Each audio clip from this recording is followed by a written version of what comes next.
feature presentation is, here's a spoiler alert, one that I've been looking forward to.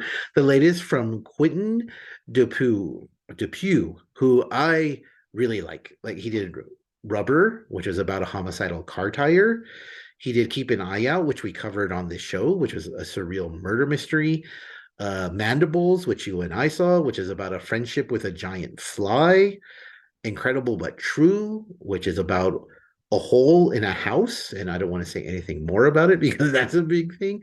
Like, he's done so many strange movies.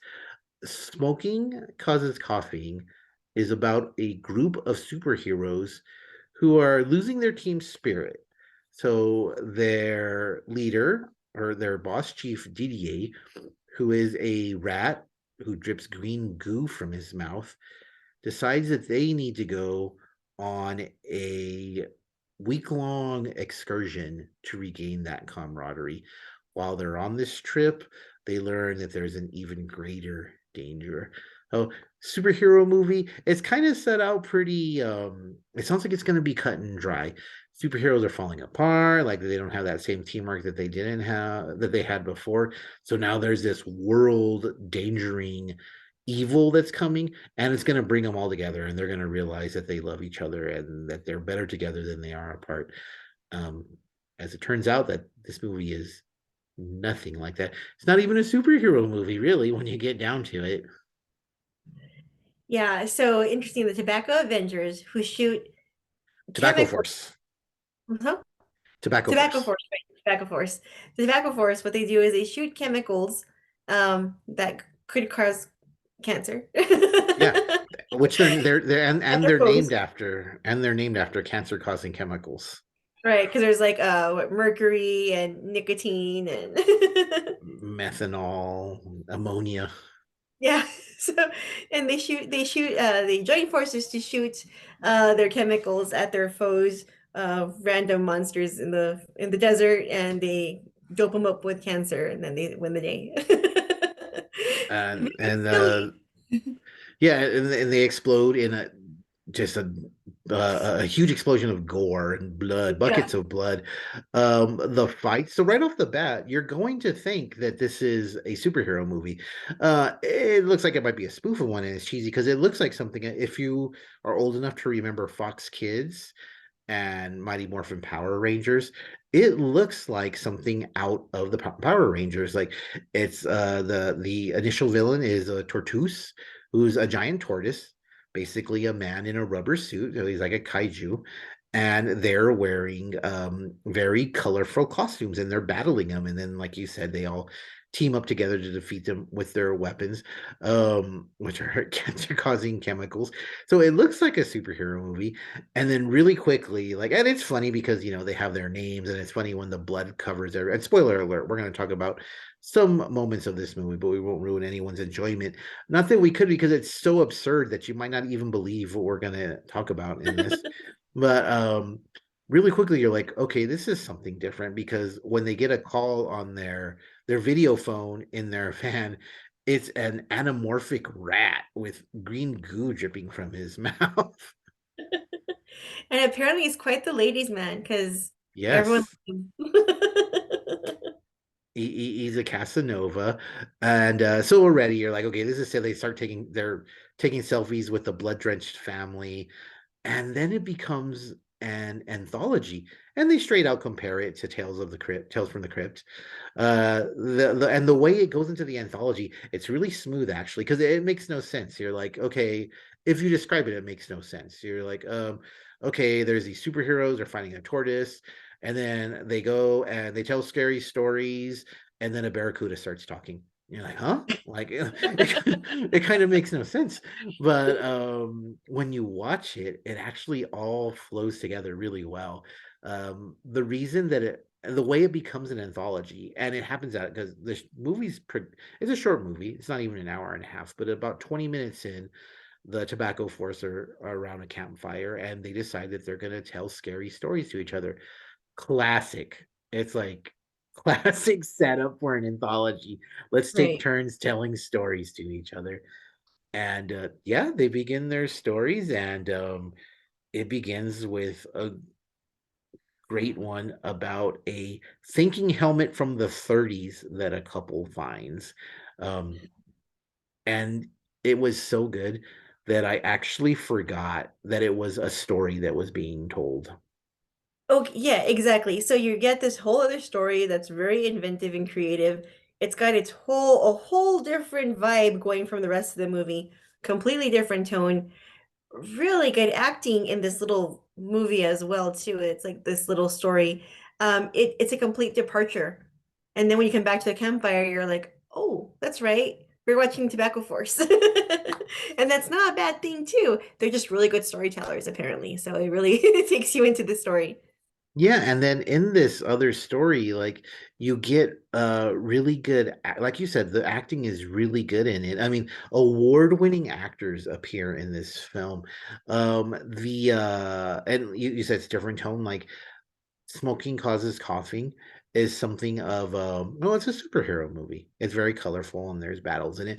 But then the first anthology, it's it's a little bit of a well, not a little bit of it's a horror story. It's straight out like they said, Tales from the Crypt. Someone finds like it's like finding something in a pawn shop, like needful things type of thing. Mhm. Someone finds something, it goes back to the whole be careful what you wish for thing. They find this old item, they decide to use the item, and it works to like it does what it says it's going to do, but it works to a level that's too far, and then it becomes a slasher in the space of like 3 or 4 minutes, but it's a slasher.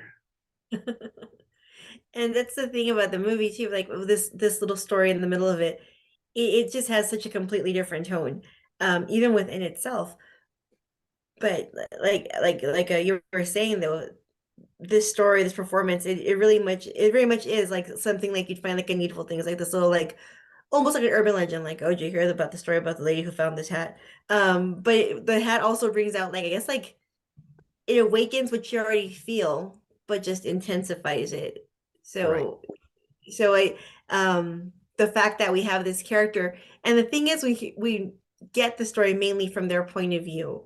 So that's also a very interesting twist as well.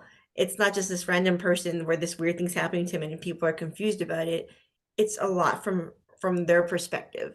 And I think that's also very interesting for the film as well. It's there's so many dimensions when we go into these stories, and some of them have more layers than others, but this one in particular really stood out. Yeah, this one was my favorite. And then you get another story that involves someone whose nephew has an accident on the job. And the final joke for it is very predictable because it's kind of repeated throughout the story. But the whole thing is so funny. And again, it's like, and this speaks to the entire movie. Like the performances are so good because the aunt in that story is so just like serious and unfazed basically by what's going on, that it makes it like, because it's such a ridiculous premise. And to start with, the story is not told by one of the tobacco force. It's told by a fish that's being grilled. And it's already ridiculous. So the story is ridiculous, but like the performances and like they've completely bought into it. Like so it makes it that much more easy to get caught up in it. And it does something that never works. It has like it doesn't really end. And we just talked about an unsatisfying ending to something. It doesn't end. It straight out says, well, there is no ending to it. And like it's just over. But like that particular story just ends. But it was really cool. It was a really funny story. Like I thought that that was a really cool thing about this movie too. Yeah, the lack of ending is not going to temper your enjoyment of the story. Um, and again, it all complements each other because it's such an absurd film. When you have the tobacco force and their nonsense, you cut back to their shenanigans, and then you dive back into these other stories, which are completely different. Even though they are drastically different in tone, setting, and it seems almost like um, I would say almost worldly. It's they all work together, I think, in a sometimes you'll watch an anthology where the wraparound does nothing for the film. I think they all kind of they do a good job of enhancing each other, I think. Yeah, they do. And you know what the really cool, clever thing about this movie is? And because it's so absurd and it's so silly, you'll keep using that word. It's so silly and absurd and it's so out there that when it does something that's actually kind of serious, it almost like passes you by. Um, the story being told by the talking fish, the previous story that's told by, again, it sounds really weird, but a little girl stumbles across the tobacco forest and tells them a story that's so depressing that they actually have to stop telling stories for a night. But that story can actually explain why the fish is telling the next story, like why he's able to talk and everything. And it's actually a very topical, serious thing as to why the fish is in that state. Um, the also, like you said, the person putting on the thinking cap, and it's the whole like, you know, yeah, having too much power and the power drives you mad type of thing is essentially what happens. But the core to that story is someone who's living a life that they feel that they should have to live, but they don't really want to live it. And there's like little things like that are in the movie, that are serious, but they they never take away from the humor in the movie. And if anything, they show off the creativity that you just really don't see in cinema nowadays. No, I mean it's a really great experience watching this film. I really like this guy's movies as well. Um I saw the Incredible Butcher movie with you, and then I saw Mandibles, which I really liked. Mandibles was so delightful, and it was such an oddball movie as well. And this is very much like it. But I would say, yeah, this one was a lot of fun to watch. And if you like anything that's sort of offbeat, then I think you would enjoy this movie too. 'Cause it's fun. It's not offbeat like some chem students like taking like some drugs. It's a totally different tone. It's a totally different different avenue of strangeness.